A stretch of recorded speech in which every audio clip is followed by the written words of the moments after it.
Hello friends, welcome to my YouTube channel. तो guys, vlog की शुरुआत होती है सुबह से और यहाँ पर मैं बनाने की तैयारी कर रही हूँ फ्राइड राइस, जो कि मैंने प्रियांक के लिए बनाया है, उसके टिफ़िन के लिए। तो यहाँ पर मैंने फ्राइड राइस रेडी कर लिए थे और उनको मैंने टिफ़िन में पैक करके प्रियांक को दे दिया था। वो स्कूल चले भी गए थे। ये व्लॉग है फ्राइडे का, यानी कि 14 अगस्त का। तो उनको स्कूल के लिए टिफ़िन में पैक करके मैंने फ्राइड राइस दे दिए थे। इसमें मैंने मटर भी डाले थे, कुछ मूंगफली के दाने डाले हुए थे। मूंगफली के दाने भी मुझे बहुत पसंद है फ्राइड राइस में या मैक्रोनी में। तो ये बन चुके थे। अब मैं इसमें से थोड़ा सा हस्बैंड जी को भी दे दूँगी और अयांक भी खा लेंगे साथ में। तो यहाँ पर अब बाकी खाने की तैयारी करनी थी, थोड़ा थोड़ा नाश्ता हो जाएगा, उसके बाद मैं खाना बनाऊँगी, सब्ज़ी चावल रोटी। तो यहाँ पर सुबह से किचन का काम शुरू हो जाता है। प्रियांक स्कूल चले गए थे और अब मैं खाना बना रही हूँ। इसके बाद फिर प्रियांक के आने से पहले पहले मैं अयांक को नहला देती हूँ, ताकि उनका नहाने का काम भी पूरा हो जाए। बनाना मैंने एक निकाल के रख लिया है, क्योंकि सुबह सुबह कोशिश करती हूँ कि मैं एक बनाना रोज़ सुबह खाऊँ, क्योंकि काफ़ी अच्छा होता है, डाइजेस्टिव सिस्टम के लिए भी बहुत अच्छा होता है, हेल्थ के लिए अच्छा होता है। इस कुकर में मैंने यहाँ पे राइस रख दिया था बनने के लिए, तो यहाँ पर इसमें भी सीटी आ रही थी।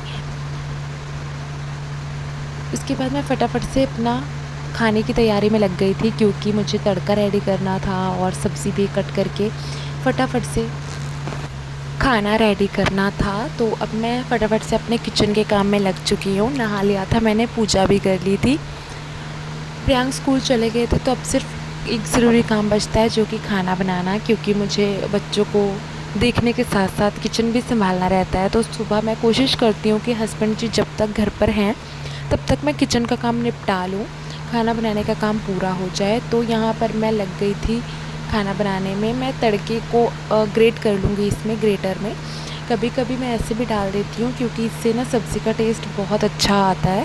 प्याज, लहसुन, अदरक, टमाटर को मैं इसमें ग्रेट कर लेती हूँ। जैसे अगर मैंने 2 मीडियम साइज़ की प्याज लिया है, तो मैं कोशिश करूँगी कि एक प्याज को मैं ग्रेट करके डाल दूँ और एक प्याज को मैं कटिंग करके डाल दूँ। तो मुझे इस तरह से बहुत पसंद है। और कोई भी सब्ज़ी हो ना, अगर आप इस तरह से बना रहे हो तो वो बहुत टेस्टी बनती है। अगर आप उसका तड़का जो है उसे पीस के डालते हो, ग्रेट करके डालते हो तो यहाँ पर मैं प्याज को कद्दूकस कर रही थी। ये ना बहुत मेरी आँखों में लग रही थी, जलन होने लग गई थी। कोई कोई प्याज ऐसी होती हैं जो कि बहुत आँखों में लगती है बहुत तेज़ से, तो ये वैसी ही थी। और ऊपर से इसको मैं ग्रेट कर रही थी, तो ये बहुत ज़्यादा मेरी आँखों में लग रही थी, जलन कर रही थी। लेकिन मैंने सोचा कि मैं एक प्याज तो कम से कम ग्रेट करके डालूँगी, उससे टेस्ट बहुत अच्छा आता है। गर्मी में भी बहुत अच्छा रहता है प्याज खाना। तो यहाँ पर मैं ऑनियन को ग्रेट कर रही थी इसमें। ये जो ग्रेटर है ना, ये काफ़ी पुराना हो चुका है। इसको फिर भी ये बहुत हमने यूज़ किया, तो अब ना ये कम काम करता है, मतलब बहुत धीरे धीरे मतलब उसको करता है। इसके जो इसकी शार्पनेस है ना, वो कम हो चुकी है। तो अब नया लेना है, देखते हैं किसी दिन मार्केट जाएंगे तो इस तरह की छोटी छोटी चीज़ें जो हैं उनको लेंगे। तो यहाँ पर मैंने प्याज को कर लिया था, बहुत मेरी आंखों में जलन हो रही थी। तो अब बाकी की प्याज को मैं कट करके डाल दूँगी। यहाँ पर मैं आँखों को साफ़ कर रही थी, क्योंकि बहुत ज़्यादा आँखें खोली भी नहीं जा रही थी मुझसे। तो यहाँ पर मैं फटाफट से लग गई थी प्याज को कटिंग करने में। अब बाकी प्याज मैं काट के डाल दूँगी, क्योंकि देर भी काफ़ी हो रही थी और आँखों में बहुत जलन हो रही थी। और एक प्याज भी आपने अगर ग्रेट करके डाल दिया तो सब्ज़ी में बहुत अच्छा टेस्ट आ जाएगा। यहाँ पर इसके बाद मैं तड़का रेडी कर लूँगी। प्याज, टमाटर, मिर्ची, लहसुन, अदरक, थोड़ी थोड़ी मात्रा में सब कुछ डाल दूँगी। और इसके बाद मैं खाना बनाकर हस्बैंड जी को दे देती हूँ। खाना खाकर वो प्रियांक को लेने के लिए चले जाते हैं, अपनी वो ड्यूटी पर भी चले जाते हैं, फिर वहाँ से लेने चले जाते हैं, क्योंकि जैसे टाइम रहता है वैसे 11 साढ़े 11 बजे तक प्रियांक की छुट्टी होती है, तो उस हिसाब से वो मैनेज कर लेते हैं। तो उनको मैंने खाना दे दिया था। यहाँ पर मैं प्याज दिखा रही हूँ, प्याज मैंने इतनी क्वांटिटी में कटिंग कर ली है।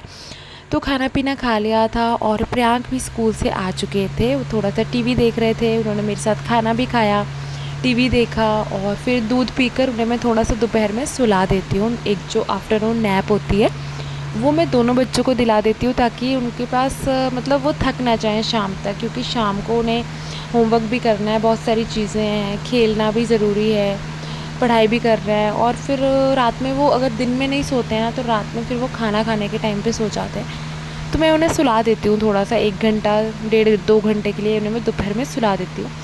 यहाँ पर शाम को मैं बच्चों को लेकर मंदिर में आ गई थी। यहाँ पर ये दोनों खेल रहे हैं, मंदिर हमारे घर के पास में है।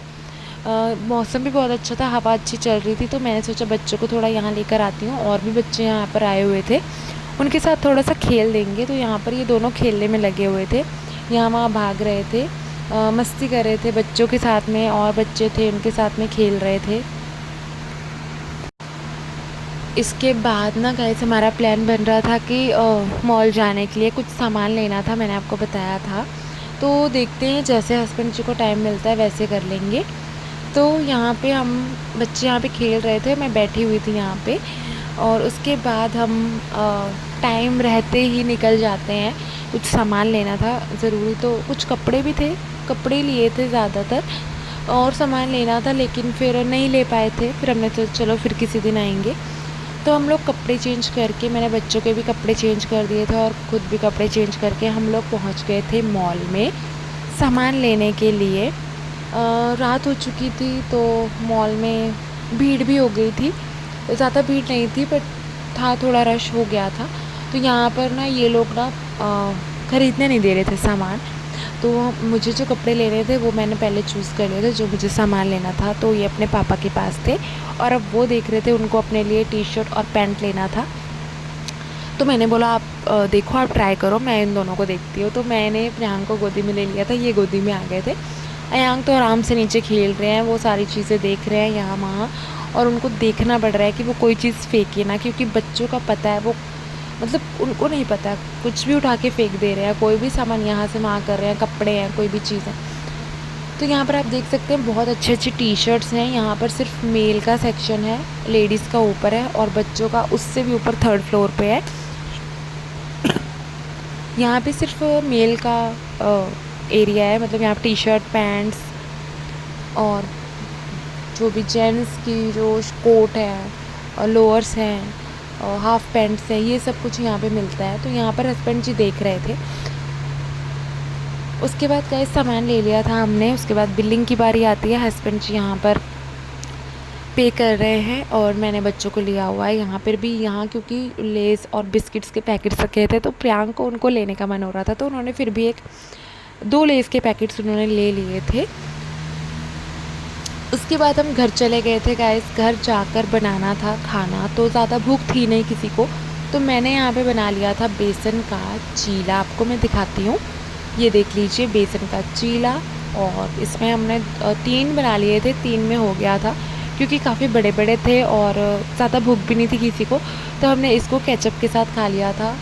टेस्टी भी था, हेल्दी भी था, बच्चों को भी पसंद है, सबको पसंद है, तो हो गया था। काफ़ी अच्छा लग रहा है दिखने में, कलरफुल लग रहा है ना। इसमें मैंने कैप्सिकम, टमाटो, अनियन डाला हुआ है, हरी मिर्ची भी डाली है, प्याज, टमाटर, शिमला मिर्च को बारीक कट करके मैंने डाला हुआ है। इतना सा भी बच गया है, फिर उससे मैं एक छोटा सा बना लेती हूँ बाद में। तो ये खा लिया था। उसके बाद गाइस मैंने आपको बताया था कि हम एक और मतलब एक नया बेड बनवा रहे हैं, क्योंकि ये जो बेड था ये सोफ़ा कम बेड है। तो अब एक ज़रूरत थी थोड़े बड़े साइज़ के बेड की, जिसके अंदर हम सामान रख सकें और जिसमें हमें थोड़ी बड़ी स्पेस मिल सके। तो उसके लिए हमने ऑर्डर दिया हुआ था, तो वो बन के आने वाला था। उसके आने से पहले हमने ये ऊपर वाली जो अलमीरा है इसको साफ़ करना था, क्योंकि इसके ऊपर काफ़ी गत्ते और जिनका यूज़ नहीं था, यूज़लेस चीज़ रखी हुई थी, उनको हमने निकाल दिया था। जो गत्ते थे, बड़े बड़े डिब्बे थे, उनको हमने निकाल दिया था। जगह काफ़ी खाली हो गई थी और इस पर हमने काफ़ी सामान रख दिया था, तो इतना हमने साफ़ कर लिया था। उसके बाद गाइस अगले ही दिन आ गया था बेड का सामान। तो यहाँ पे आप देख सकते हैं गद्दा है, एक गद्दा हमारे पास था। जो सोफ़ा कम बेड है उसमें तो गद्दा अटैच था, लेकिन एक और हमारे पास तख्त रखा हुआ था, उसके ऊपर का गद्दा वो भी अभी नया ही था। उसी साइज़ का हमने एक और गद्दा ले लिया था। और ये देख सकते हैं इसके अलग अलग पार्ट्स रखे हैं। ये सेंटर टेबल है, सोफ़ा कम बेड जो है उसको हम सोफ़ा बना के रख देंगे, उसके साथ यूज़ करने के लिए टेबल है। ये मैं आपको अपने अगले ब्लॉग में दिखा दूँगी किस तरह से इसका बेड बनाते हैं। तो यहाँ पर आए हैं उनके जो वर्कर्स हैं, वो लोग बेड अटैच कर रहे हैं, अलग अलग पार्ट्स हैं उनको कंबाइन करके बेड तैयार कर रहे हैं। तो बाकी मैं आपको बेड के बारे में अपने अगले ब्लॉग में दिखाऊंगी, बताऊंगी। मिलते हैं अब हमारे अगले व्लॉग में, तब तक के लिए bye bye guys, take care, thank you so much, keep watching my vlogs, thank you so much.